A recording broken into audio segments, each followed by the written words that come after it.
Haleluya.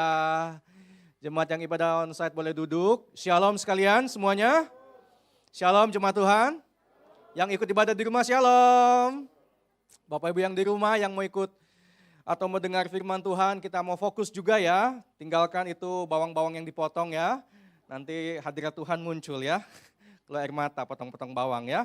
Yang di tempat tidur, ayo ambil posisi yang baik. Yang santai di bangku kita, matiin TV juga semua ya, supaya kita fokus.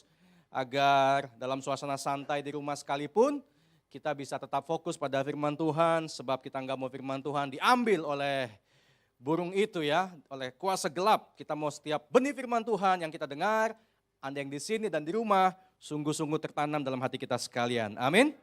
Puji Tuhan ya, saya ucapkan terima kasih, saya Pastor Fandi Stephen. Terima kasih buat kesempatan yang MCC Sleepy berikan. Dari gembala setempat, tim pengembalaan setempat yang sudah memberikan waktu dan kesempatan mimbar ini buat saya untuk menyampaikan firman Tuhan. Setahun kita nggak jumpa ya, tadi saya cek, tahun lalu saya melayani tanggal 13 Desember kalau nggak salah ya. Dan sekarang sudah masuk bulan November mau Desember, setahun tuh ya nggak ketemu ya. Dan banyak hal yang terjadi tentu saja, ada banyak hal ups and downs, namun kita ada sebagaimana kita ada, semua adalah kasih karunia Tuhan. Sedikit kenalan yang belum kenal ya, yang sudah kenal makin kenal, nama saya Fandi Stephen. Satu istri Yosi Sagita, satu anak Shannon, my queen.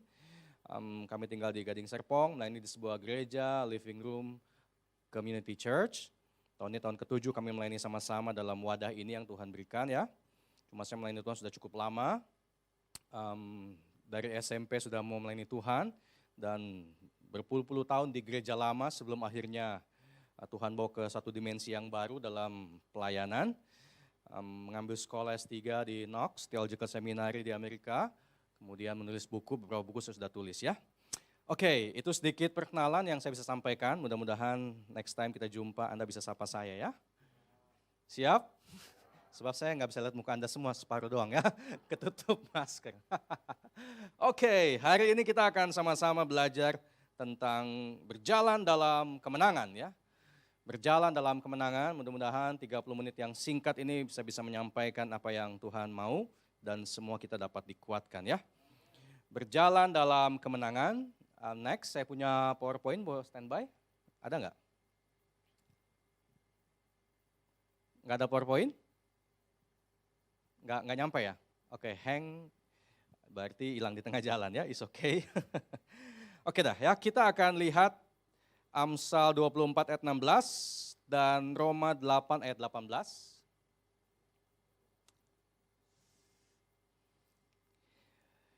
Amsal 24 ayat 16 dan Roma 8 ayat 18. Dari dua ayat saya akan sharing ya. It's okay, nggak ada PowerPoint, supaya lebih fleksibel ya. Kadang pakai PowerPoint juga sudah tertata ya, saya orang sistematis jadi memang kebiasaan pakai PowerPoint. Tapi kalau nggak ada PowerPoint berarti Tuhan mau kita ngeflow, ada amin? Take it easy ya. Berjalan dalam kemenangan. Amsal 24 ayat 16, bagian A saya mau baca. Sebab berapa kali? Berapa kali? Ini nggak main-main ya. 7 kali. Siapa? Orang benar, bukan orang jahat, bukan orang berdosa, bukan orang nggak percaya, tapi orang benar. Berapa banyak orang benar? Amin. Atau orang yang dibenarkan oleh Tuhan, 7 kali orang benar bisa jatuh. Saudara dan saya bisa jatuh. Ada amin? Atau mungkin sedang jatuh hari ini, saya nggak tahu ya. Atau siap-siap, mungkin juga bisa jatuh, kita nggak tahu, Anda yang di rumah juga ya. Mungkin sedang mengalami lagi down hari ini dalam bisnis, dalam kesehatan, dalam keuangan, dalam pekerjaan, dalam perjodohan, dalam hubungan, dalam keluarga, I don't know, tapi kalau sampai kita lagi jatuh, artinya kita lagi menggenapi ayat ini nih ya. Sebab 7 kali orang benar jatuh, nggak titik di situ. Ada kata namun, bilang sama-sama 2, 3. Namun ia bangun kembali. Namun ia bangun kembali. Berjalan dalam kemenangan bukan berarti kita nggak bisa jatuh. Ikut Tuhan sungguh-sungguh bukan berarti hidup kita up mulu. Gak ada downnya. Kadang-kadang kita ada halu agamawi, seolah-olah ikut Tuhan itu berada di atas awan terus-terusan.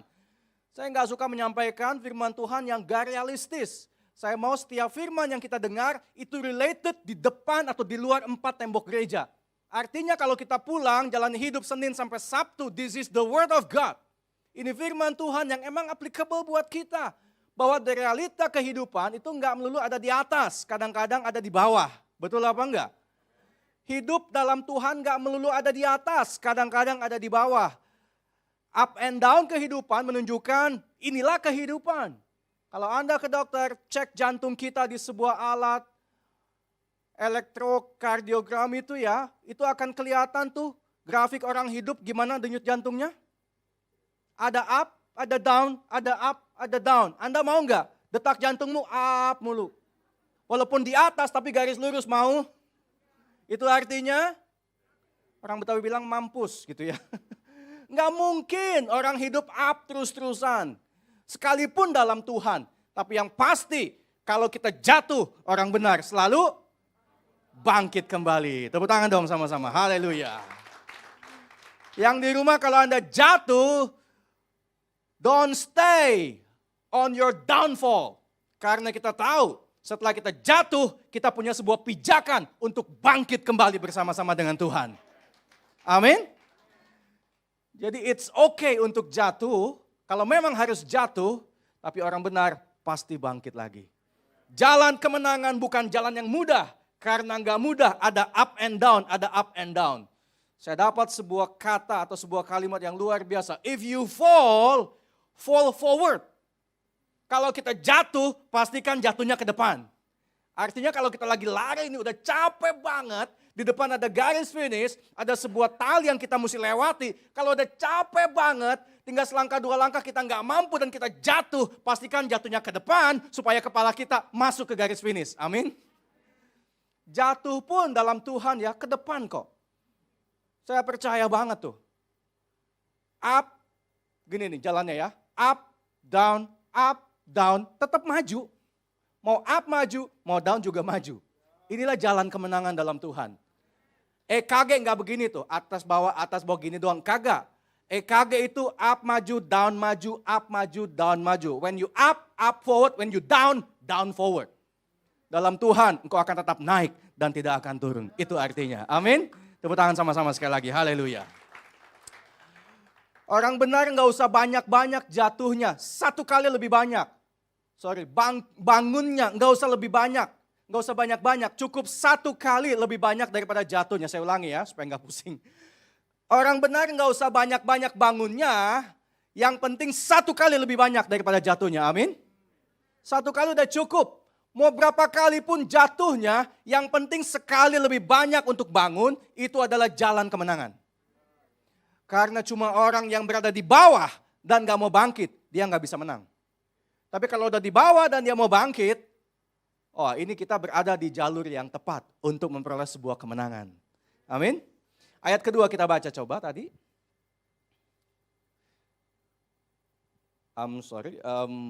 Roma ya, 8 ayat 18. Roma 8 ayat 18, sebab aku yakin bahwa penderitaan, kejatuhan, downfall, zaman sekarang atau saat ini yang kita alami, gak sebanding dengan kemuliaan atau kemenangan yang akan dinyatakan kepada kita kelak. Kalau kita lagi menderita, lagi susah, lagi down, lagi stres, lagi depresi, lagi frustasi, lagi di bawah, ingat, ini gak sebanding kalau kita bangkit lagi, dan maju bersama dengan Tuhan, dengan sebuah kemenangan atau kemuliaan yang satu saat kita pasti akan peroleh. Daud jalan di lembah kekelaman, dia nggak stop di lembah kekelaman. Kalau Anda baca detail, sekalipun aku berjalan melewati lembah kekelaman, lembah itu buat dijalanin bukan buat kita berhenti. Kita nggak akan stop di situ. Kita memang berjalan ke lembah, ya udah jalanin aja dan enjoy situasi. Ada apa sih di lembah? Kalau kita nggak pernah gagal, kita nggak tahu ada apa di balik kegagalan. Kalau kita nggak pernah jatuh, kita nggak tahu ada apa dalam situasi kejatuhan. Tapi kalau kita berjalan sambil menikmati semuanya, disitulah ada kekuatan dari Tuhan untuk kita mendaki dan bangkit kembali. Amin.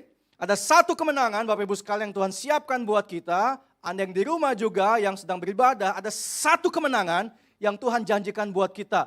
If we do not stop. Kalau kita nggak berhenti saat kita jatuh. Kita lewati bersama-sama dengan Tuhan, amin. Kadang-kadang orang itu ya, kenapa nggak bisa berhasil? Kenapa orang itu nggak sampai pada titik di mana Tuhan mau untuk kita bisa berhasil? Karena gampang banget give up. Why people give up? Kenapa orang give up? Many people fail. Banyak orang gagal because they give up what they want most for what they want now. Itu dalam banget. Most people give up because they give up. Mereka menyerah pada apa yang mereka mau saat ini dibandingkan apa yang mereka inginkan satu saat nanti. They give up what they want most for what they want now. Gak bisa lah Tuhan. Gagal lah Tuhan. Habis modal, hilang teman, diputusin pacar, ditinggalin saudara. Udahlah Tuhan. Sekarang aku udah gak bisa.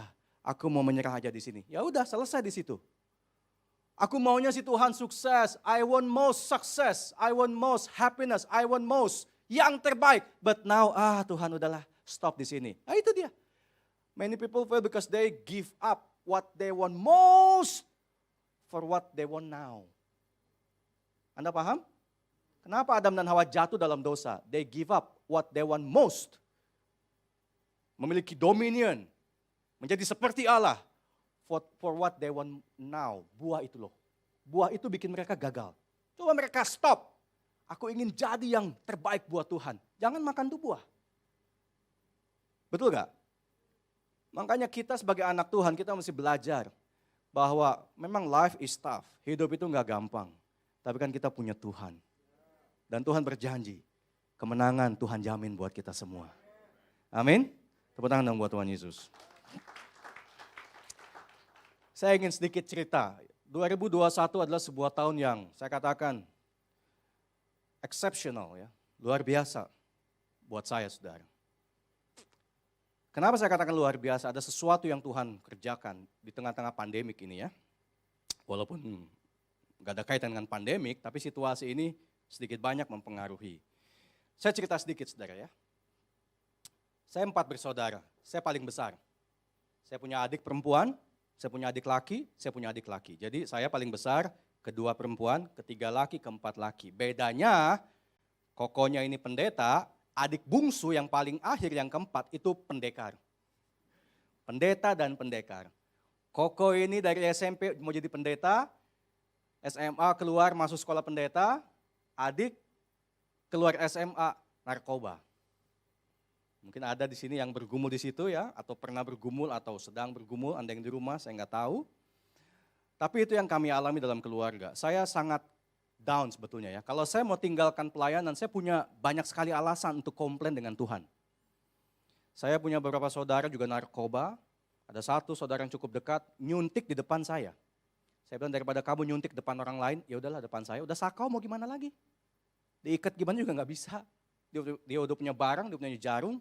Dia suntik depan saya bilang, ya udah, mau gimana lagi? Yang penting lu lakuin apa-apa depan gue. Even buat dosa pun depan saya bilang. Daripada depan orang lain, lebih menjerumuskan. Paling enggak saya bisa jaga dia kalau ada apa-apa. Orang udah sakau udah susah banget saudara. Sembuh, ada 2 saudara saya sembuh. Adik saya cuma ikut-ikutan. Ikut-ikutan, sebab kami tinggal di kota kecil tempo hari. Saya keluar kota, adik saya perempuan keluar kota, adik yang ketiga keluar kota, tinggal dia sendirian, papa saya kerja di luar kota, tinggal dia sama mama saya nggak bisa awasin. Dia masuk dalam sebuah pergaulan, ada teman kasih narkoba, suntik, 1 jarum suntik sama-sama, dan nggak tahu ada 1 orang yang mengidap sebuah penyakit yang nggak ada obatnya sampai hari ini. Imunodeficiency. Dan karena 1 jarum gantian, kenal adik saya yang cuma coba-coba itu. Wah, saya nggak bisa terima kenyataannya saudara. Saya nggak bisa terima. Saya bilang, Tuhan, saudara-saudara saya nyuntik, nggak kenapa-napa, sembuh sampai hari ini. Ada yang jadi koki di Kanada, ada yang kerja di San Francisco. Saya bilang, semua sukses. Adik saya Tuhan, cuma coba-coba doang. Sekali-sekalinya coba, langsung kena imunodefisiensi. Saya nggak bisa terima. But this is life. Apakah saya mau stop dalam kekecewaan? Kalau saya stop, saya nggak ada di sini. Nggak ada di sini. Ini kejadiannya 2008. Kejadiannya. 2008. Saya cek ke dokter, sebab berat badan dia turun terus. Saya cek, tempoh hari ke dokter Yanto, dia kasih referensi, dan dicek, dan positif. Wah, saya nggak bisa terima. Waktu baca itu saya nggak bisa terima. Kemudian berobatlah. Tiap bulan mesti berobat. Dokter bilang ada obatnya, walaupun nggak menyembuhkan, tapi bisa membuat dia bisa hidup. Membuat dia bisa hidup. Jadi tiap bulan mesti datang, konsultasi dan berobat. Saya antar, saya jemput, saya bayarin, saya beliin obatnya, saya beliin vitaminnya, saya beliin semua sebab saya kakak paling besar. Papa saya meninggal, jadi mama saya mengandalkan saya juga, dan ini adalah tanggung jawab saya sebagai hamba Tuhan dalam keluarga. Orang lain saya layani, masa adik nggak saya layani? Kita layani saudara, tapi dokter ngomong paling juga 5 tahun umurnya. Jadi obat itu hanya mengekang virus itu tapi nggak menyembuhkan dia. Bisa bertahan hidup? Bisa, tergantung kekuatan tubuhnya katanya. Tapi yang bahaya itu komorbid, kayak COVID-19 kan bisa sembuh, tapi kalau punya komorbid jadi lebih eksponensial ya akibatnya. Jadi hati-hati jangan sampai kena penyakit, sebab kalau dia batuk pilek aja akan susah sembuh katanya begitu. Jadi 5 tahun tuh saya dakdikduk tuh, 2008, 2009, 10, 11, 12, 13, dakdikduk. Sebab anytime bom waktu bisa meledak kalau dia kena komorbid. Tapi ya tiap bulan saya jemput, saya antar, saya bayarin, saya layani dia. Walaupun saya nggak mengerti kenapa ini semua terjadi, itu salah satu downfall dalam kehidupan. Sekali lagi, kalau saya mau tinggalkan Tuhan hari itu ya, saya bisa tinggalkan Tuhan. Sebab saya kecewa berat. Saya bilang ini adik yang saya paling sayang, bungsu gitu loh. Yang mukanya mirip saya katanya. Saya sayang banget sama dia. Tapi saya sangat kecewa hari itu, tapi Tuhan izinkan. Dan singkat cerita, setelah 5 tahun, kesehatannya mulai membaik. Puji Tuhan, ada sesuatu yang baik. Tapi setelah 5 tahun muncul sesuatu saudara. Dia punya sebuah dunia halusinasi. Jadi dia memikirkan sesuatu yang kita nggak pikir. Dia membayangkan sesuatu yang kita nggak bayang. Lihat orang di pohon lah, dan segala macam. Dan sejak hari itu dia nggak mau minum obat. Dia bilang, saya sakit karena dokter dan karena obat. Aneh kan? Kalau kata kita kan kita sakit ke dokter minum obat. Kalau kata dia, saya sakit sebab dokter dan obat. Maka dia stop minum obat 2013. Dan sejak hari itu saudara, ribut mulu tiap ketemu. Adik saya perempuan punya suami, adik ipar saya tonjok-tonjokan sama dia. Di depan mama saya. Adik saya yang ketiga, adik kandung saya, berarti koko dia, koko kandung, tonjok-tonjokan juga sama dia. Di depan mama saya. Saya pendeta, tonjok-tonjokan enggak? Saya seumur hidup enggak pernah tonjok siapa-siapa. Kecuali adik saya. Waduh, saya enggak pernah punya musuh, enggak pernah tonjok-tonjokan, enggak pernah. Tapi adik sendiri saya tonjok, karena dia tonjok saya juga. Di mobil, saya bilang jangan setir mobil koko mau pipis, keluar udah enggak ada tuh mobil, dia bawa. Saya takut nabrak mobil, nabrak orang, maka saya kejar, saya masuk, saya geser, saya tonjok, dia balas tonjok saya. Kurang asem saudara ya. Seumur-umur saudara, waduh, tiap ketemu dia bawaannya mau ngamuk mulu, sebab enggak nyambung. Dia agak separuh, kurang seon ujung-ujungnya. Dokter bilang, ya karena narkoba pak katanya, mempengaruhi obat. Rupanya dia banyak coba segala sesuatu, ganja lah, putau lah, apapun dia coba di kota kita. Karena pergaulan dia begitu bebas, mama saya nggak bisa kontrol juga. Dokter bilang otaknya menciut pak, syarafnya keganggu. Memang itu dampak negatif dari narkoba. Bisa sembuh nggak? Sulit katanya. Obatin aja, siapa tahu sembuh. Maka berobat sih berobat, tiap bulan berobat. Tapi obat nggak diminum, itu masalahnya. Dokter bilang imunodefisiensi harus tiap hari minum obat seumur hidup. Kalau saya ajak dia berobat tuh saya lihat cogan-cogan tuh ya, muka-muka Korea, laki sama laki gandeng tangan, beli obat juga. Homo-homo itu penyakit homo-homo ya. Jadi ya sembuh nggak sembuh, sehat nggak sehat, tapi minum obat terus. Tapi dia udah nggak minum obat, maka drop. Tahun ini 2021, awal tahun. Dia kena satu penyakit yang biasa aja sebetulnya, tapi sangat bahaya buat dia, TBC. Kenapa kena TBC? Sebab dia ngerokok. Kita sehat aja, nggak merokok. Lah dia imunodefisiensi, merokok. Akhirnya kena TBC. Wah saya bilang, waduh ini nih yang saya paling takut. Ini yang saya paling takut. Kita ke dokter, cek, CT scan, segala macam. Dokter bilang ya positif TBC. Positif juga imunodefisiensi. Jadi double hari ini obatnya. Yang ini mesti dimakan 9 bulan, kita beli semua, apapun yang dokter suruh beli kita beli, sampai rumah disimpan aja tuh. Gak ada satupun yang diminum. Wah jengkel banget, diajak kebaktian gak mau, diajak doa gak mau. Kalau lihat YouTube lihatnya potong leher, potong setan-setan. Kalau kita kan lihatnya yang baik-baik ya. Kalau dia lihatnya yang pembunuhan sambas lah, apalah. Yang aneh-aneh gitu loh. Dunia kita kayak langit sama bumi. Kalau dia ikut kebaktian di tempat saya, pas saya naik mimbar, dia keluar. Gimana perasaan kakaknya ini loh. Teman saya ngomong, adek lu keluar, udah tahu saya bilang. Tiap lu khotbah, emang saya bilang. Wah ini paling susah banget dilayani saudara. Paling susah dilayani. Dan dia kena TBC tahun ini. Semakin drop berat badan, sudah imunodefisiensi, kena TBC, gak mau minum obat, plus sakit-sakit puasa, bayangin. Dia kalau puasa ya 2 minggu, sebulan makan cuma 2 kali, makan juga cuma sedikit. Mama saya sampai aduh kasihan banget saudara, mama saya lihatnya kasihan banget. Mau makan apa kamu? Mama beliin, mama masakin. Saya ngomong sama adik saya, kamu mau beli apa sih? Kok gojekin mau apa? Dia bilang gak mau, aku mau puasa. Orang sakit puasa, aneh kan? Tapi itu loh otaknya keganggu. Maka drop. Kita udah give up. Kita nggak tahu mesti gimana. Ada momen ya dalam hidup ini saudara, saya sudah give up banget sama dia. Ini orang paling susah yang saya layani. Kadang-kadang saya sampai ngambek, sampai ngamuk sama dia, marah sama Tuhan. Sampai kadang-kadang ya dia ngomong kasar sekali, binatang keluar, porno keluar, kasar sama saya, sama mama saya, kasar banget. Pokoknya ini orang duniawi banget deh. Saya juga nggak tahu mesti gimana. Sampai bulan Agustus tanggal 10, saya telepon, kita punya orang gereja, saya bilang tolong siapin perjamuan kudus deh, saya bilang. Saya bukan orang yang angkat perjamuan, nanti sembuh dengan mujizat. Saya bukan orang yang mistis-mistis dengan sakramen. Tapi sakramen harus dilakukan sebab Yesus perintahkan. Tapi saya nggak taruh unsur mistis di situ. Yang sembuhkan bukan sakramen tapi Tuhan. Tapi hari itu Roh Kudus ajak saya untuk ayolah bangkit Van. Semangat lagi. Lihat kenyataan adik seperti itu bangkit. Tetap fokus. Tetap berharap sama Tuhan. Tetap percaya ada sebuah kemenangan. Memang hidup lagi di bawah. Orang nggak ada yang tahu, saudara. Kalau saya khotbah nggak ada yang tahu, kita juga pendeta banyak masalah. Betul ya Pak ya? Tapi kita nggak bisa cerita itu masalahnya. Karena kita cuma cerita sama Tuhan dan sama orang yang sangat dekat dengan kita. Karena kita nggak mau aib kita jadi konsumsi medsos, betul ya? Kita nggak mau jadi materi untuk naikin rating orang untuk like dan subscribe, oke? Jadi saya juga nggak bisa cerita banyak, tapi cerita sama Tuhan. Dan Tuhan terus kuatkan, waktu jatuh lagi, jatuh, bangkit lagi. Kadang-kadang ada momen di mana saya bilang, udahlah serahin sama Tuhan lah. Mau mati-mati kayak tuh anak. Sampai kadang-kadang saya sampai titik itu loh. Tapi besoknya bangun pagi saya doa lagi, Tuhan ampuni saya. Ini anak harus sembuh.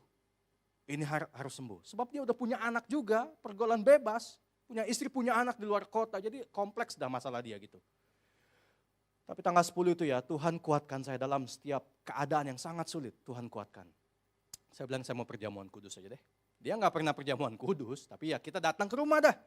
Saya telepon adik saya, besok kita kumpul di rumah mama, kita perjamuan kudus, kita doa buat adik kita ini. Maka adik-adik saya kumpul malam-malam, kemudian kita ke rumah mama. Dia sama mama tinggalnya berdua, anak istri di luar kota. Dan kita doa sama-sama hari itu. Dan puji Tuhan loh, puji Tuhan. Tanggal 11 Agustus, kita datang perjamuan kudus, dia mau perjamuan. Badan udah kurus, udah kayak anak-anak Afrika yang kurang gizi gitu. Tinggi saya, berat mungkin 40 kilo, mungkin kurang. Kurus banget anak itu, jangkis lah ya. Kalau kurus sehat mungkin masih oke ya, ini kurus sakit. Perjamuan kudus, tadinya dia tolak, nggak mau. Tapi akhirnya kita paksa sedikit, dia mau ambil roti dan anggur. Dia mau perjamuan, tanggal 11 Agustus tahun ini. Tanggal 12 Agustus, dia ke WC jatuh di WC. Mama saya telepon saya, Van, adikmu jatuh di WC. Kayaknya udah lemes banget badannya. Cepetan datang. Saya datang, dia udah di tempat tidur ya. Dia ngesot tuh dari WC ke tempat tidur dia ngesot. Lemes banget, orang puasa kok sakit-sakit. Puasa 2 minggu makan cuma 2 suap. Udah gitu nggak mau lagi makan. Mungkin nggak ada nafsu makan, saya juga nggak tahu ya. Dibawa ke dokter nggak mau. Suster bilang infus, nggak mau juga. Infus di rumah, dianya nggak mau. Kalau dia mau mah kita bela-belain apapun juga. Tapi kalau dia nggak mau kita nggak bisa paksa. Susah, ntar ujung-ujungnya ribut dan tonjok-tonjokan lagi.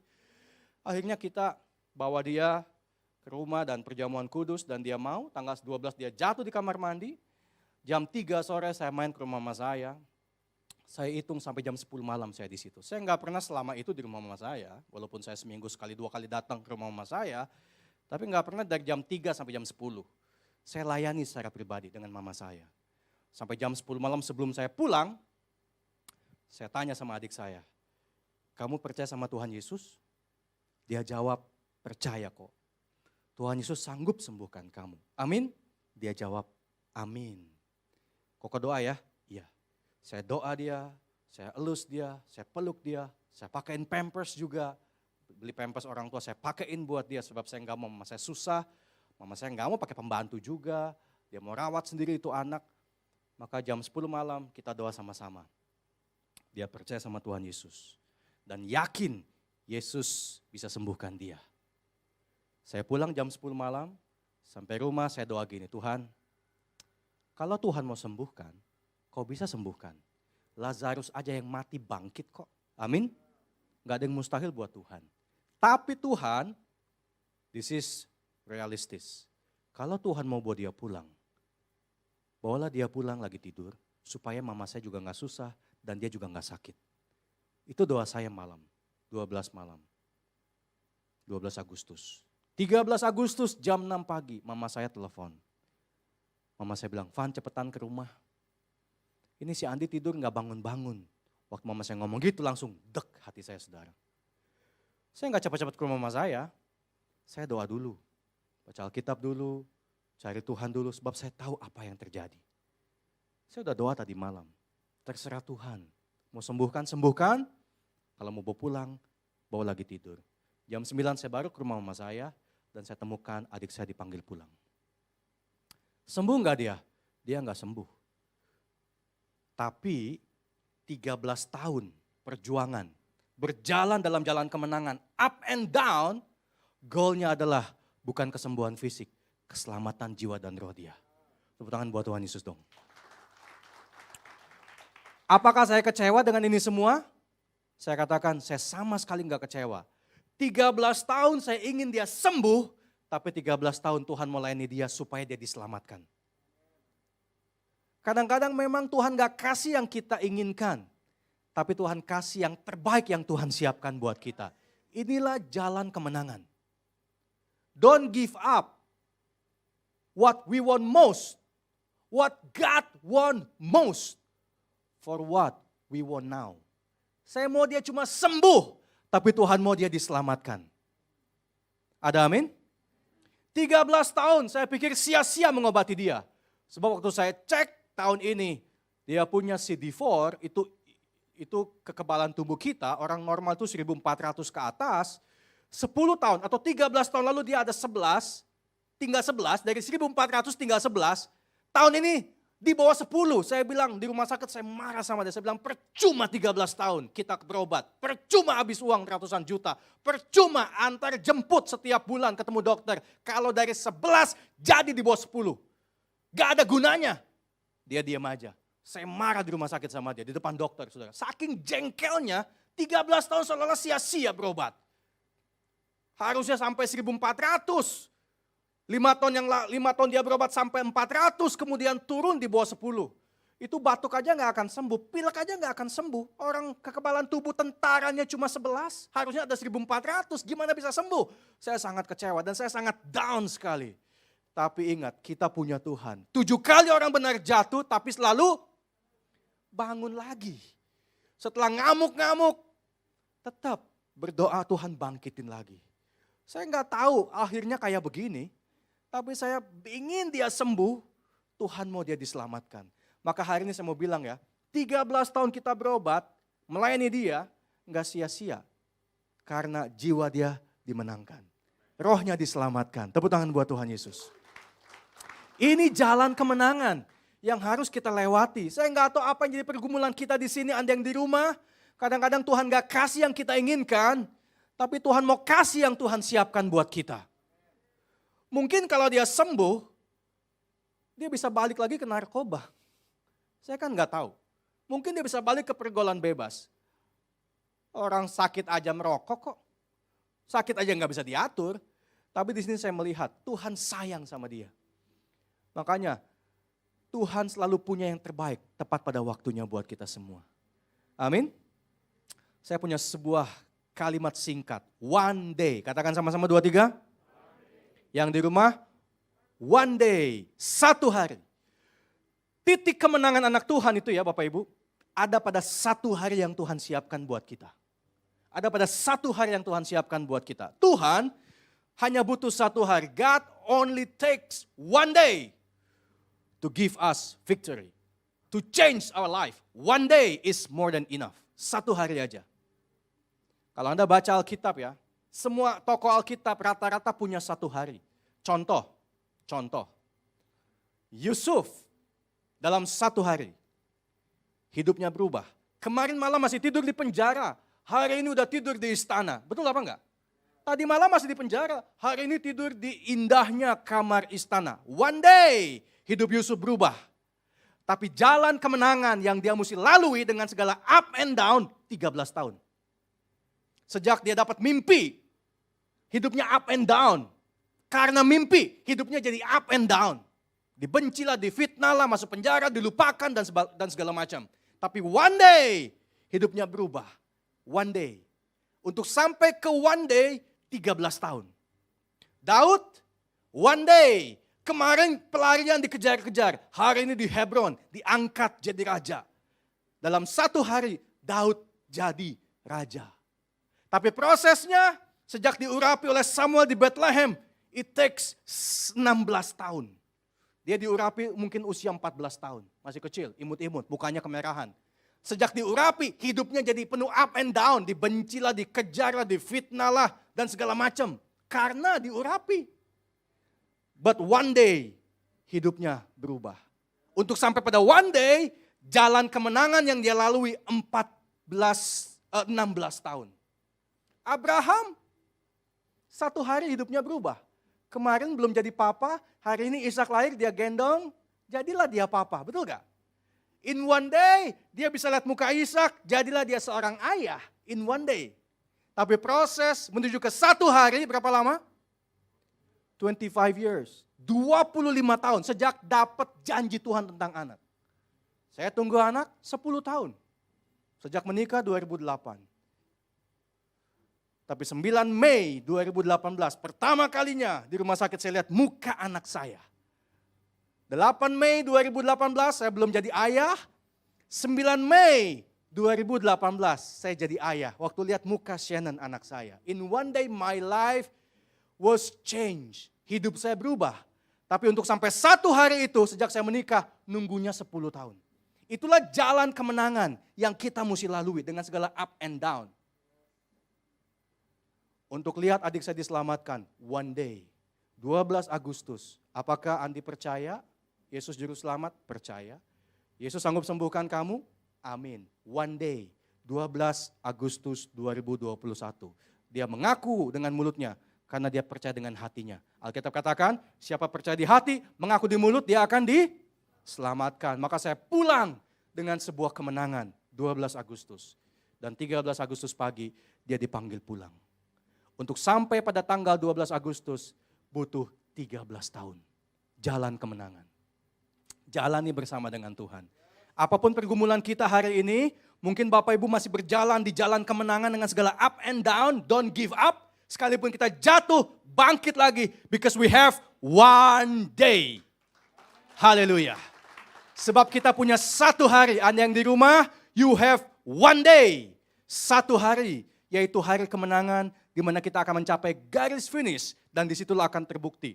Kita bersama dengan Tuhan lebih daripada pemenang. Haleluya. Tuhan memberkati kita semua.